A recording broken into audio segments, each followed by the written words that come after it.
Hello dear students, UP board class 12th में अब हम लोग विद्युत चुंबकीय प्रेरण से रिलेटेड ये ऑब्जेक्टिव प्रश्न को हम लोग सॉल्व करेंगे। तो चलिए एक एक करके शुरू करते हैं। पहला प्रश्न आपका है प्रेरित विद्युत धारा की दिशा का पता चलता है। जो प्रश्न आपको पता हो बता सकते हैं ना।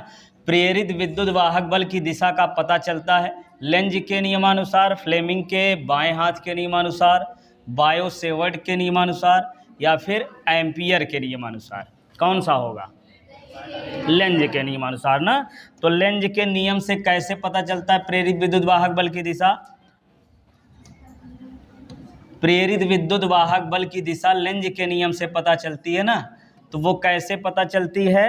प्रेरित विद्युत वाहक बल की दिशा सदैव इस प्रकार होती है कि वह जिसके कारण उत्पन्न होती है सदैव उसी का विरोध करती है। अब जिसके कारण उत्पन्न होगी उसी के विपरीत दिशा में, हाँ, उसी का विरोध करेगी, उसी के विपरीत दिशा में प्रेरित विद्युत वाहक बल की दिशा हो जाएगी। लेंज का नियम तो यही है।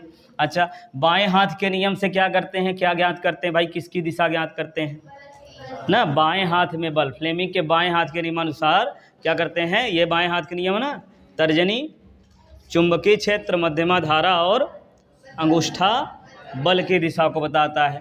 बायो सेवर्ट के नियमानुसार क्या होता है? देखिए एक एक प्रश्न को डिटेल में समझेंगे तो जो ये प्रश्न पूछा गया है जरूरी नहीं ये प्रश्न आए, ये प्रश्न नहीं आता।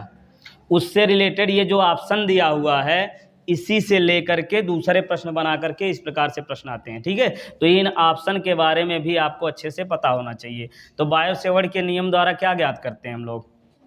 चुंबकीय क्षेत्र की तीव्रता, याद है ना। dB बराबर क्या होता है इसका सूत्र?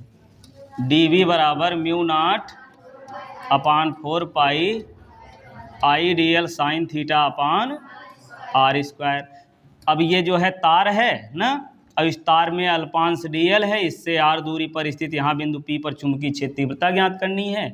अल्पांश और इस बिंदु को देखिए, अल्पांश और P को मिलाने वाली रेखा तथा अल्पांश के बीच का कोण थीटा है ना, ये चीज़ें। तो यहाँ से चुंबकीय क्षेत्र तीव्रता। एम्पियर का नियम क्या है? एम्पियर का परिपथीय नियम भी चुंबकीय क्षेत्र तीव्रता पता चलती है। यहाँ से बाएं हाथ का नियम ये प्रेरित विद्युत वाहक बल की दिशा बताता है, ठीक है। चलिए अगला देखिए, लेंज का नियम किस भौतिक राशि के संरक्षण पर आधारित होता है?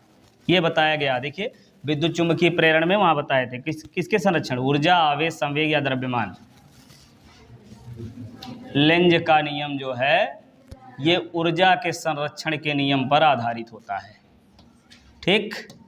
चलिए अगला देखिए, एक कुंडली से बद्ध चुंबकीय फ्लक्स 1 सेकंड में 1 वेबर से घटकर 0.1 वेबर हो जाता है तो कुंडली में उत्पन्न प्रेरित विद्युत वाहक बल बताना है। कुंडली में उत्पन्न प्रेरित विद्युत वाहक बल, तो पहले जो दिया हुआ उसको लिख लीजिए। कितनी देर में? 1 सेकंड में। तो dt बराबर आपका आएगा 1 सेकंड, यही ना। और क्या? 1 वेबर से घटकर, यानी पहले चुंबकीय फ्लक्स कितना? 1 वेबर है और बाद में कितना हो जाता है? φ2 बराबर 0.1 वेबर हो जाता है, यही ना।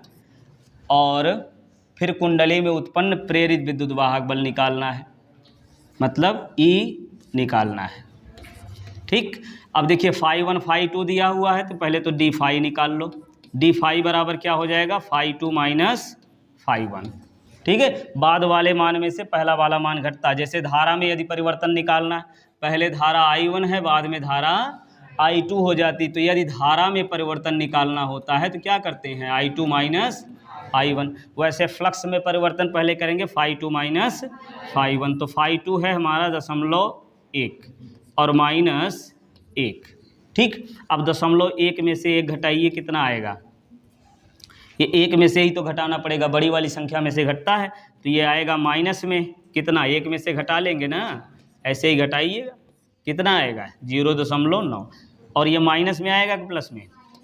माइनस में। क्यों माइनस में आया? कि 1 बड़ा है, बड़ा वाला अंक लगता है। तो ये आ गया इतना वेबर, क्या हो गया? फ्लक्स में परिवर्तन d फाई, ठीक। हमको निकालना क्या है? प्रेरित विद्युत वाहक बल। तो प्रेरित विद्युत वाहक बल के लिए फार्मूला होता है लेंज के फैराडे के विद्युत चुंबकीय प्रेरण के दूसरे नियम से। E बराबर क्या होता है? माइनस d फाई अपान dt। रख दो भाई, d फाई कितना मिल गया? 0.9 और ये माइनस माइनस प्लस कर दीजिए, और dt का मान कितना 1 सेकेंड, तो मतलब आ गया 0.9 क्या वोल्ट, 0.9 वोल्ट। ऑप्शन में देखिए है ये तीसरा वाला, ठीक है, ये तीसरा ऑप्शन इसका सही हो जाएगा। ठीक, चलिए अब अगला देखा जाए, समझ में आया ना। ठीक, देखिए किसी समय t पर कुंडली से संबद्ध तात्क्षणिक चुंबकीय फ्लक्स फाई, ठीक है, फाई का मान इतना वेबर है, तो t बराबर 2 सेकंड में कुंडली में प्रेरित विद्युत वाहक बल निकालना है। तो फाई का मान दिया हुआ है, प्रेरित विद्युत वाहक बल निकालना है। अभी बताया, देखिए E बराबर क्या होता है, डी फाई अपान डी टी, यही ना होता है। अब देखिए गणित की भाषा में इसको क्या कहते हैं, फाई का अवकलन किया गया है, किसके सापेक्ष, टी के सापेक्ष, ये फाई का अवकलन ही क्या है, प्रेरित विद्युत वाहक बल है। अब प्रेरित विद्युत वाहक बल निकालना है, फाई का मान दिया हुआ है, तो क्या करिए फाई का मान यहीं रख दीजिए, तो E बराबर डी, फाई का मान कितना लिखना है 5t³ माइनस 100t और माइनस नहीं प्लस है प्लस 300, यही ना, और बटे लिख दीजिए dt हो गया। अब यहाँ से जो है इसका अवकलन करिए, कितना आएगा 5 × 15 यानी x पावर n माइनस 1, पता है ना। अवकलन का फार्मूला यहाँ कौन सा है, ये dx पावर n अपान dx, इसका क्या होता है n x power n minus 1। ठीक, तो जैसे यदि करना हो आपको अवकलन x घाते 3 का, तो कितना हो जाएगा, 3 आगे आएगा, 3x और ऊपर एक घात कम हो जाए, 3x की घात 2, समझ में आया। जैसे x की घात 5 का करना तो कितना लिखेंगे 5x पावर 4, ठीक है। 3x स्क्वायर का करना है, तो ये 3 पहले है, 2 आगे ले आओगे, 3 दूनी 6, x की घात 1 कम हो जाएगी। 5x का अवकलन करना है, तो 5, अब ये 1 आगे आया, 1 में से 1 घटाएंगे 0, तो x की घात 0 का मतलब 1 होता है, समझ गए। तो x का x के सापेक्ष अवकलन 1 होता है, बात याद रखिए, x का x के सापेक्ष अवकलन 1 होगा। तो वैसे t का t के सापेक्ष अवकलन 1 होगा, समझ गए। y का y के सापेक्ष अवकलन 1 होगा, बात समझ में आई ना। अब इसका अवकलन कर लेंगे आसानी से, चलिए करके देखिए।